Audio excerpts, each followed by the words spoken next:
Subscribe to our channel by clicking the subscribe button. Click the bell button and enjoy the latest uploads from our channel. Now student, the question is a sound wave travel at a speed of 339 meter per second.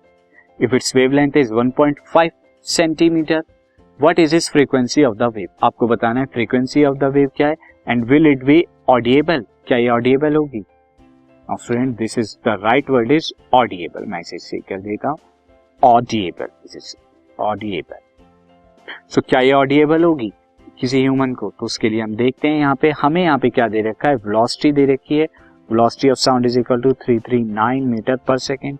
साथ ही frequency दे रखी है हमें 1.5 centimetre, जैसे मैं metre में change कर लेता हूँ तो कितना आएगा 0.015 मीटर। अब यहाँ फ्रीक्वेंसी कितनी आ जाएगी? फ्रीक्वेंसी हमारी क्या होती है student? Frequency is speed upon में वेवलेंथ। दिस इज 339 अपॉन में 0.015। जिसे आप सॉल्व करेंगे तो आपको क्या मिलेगा? 22,600 हर्ट्ज ये आपको मिलेगा। एंड ये जो है हमारी दिस 22,600 हर्ट्ज जो है क्या है student? This is greater than 20,000 hertz, जो कि नॉर्मल ह्यूमन से अबव है। तो इस केस में क्या होगा? इस केस में क्या होगा?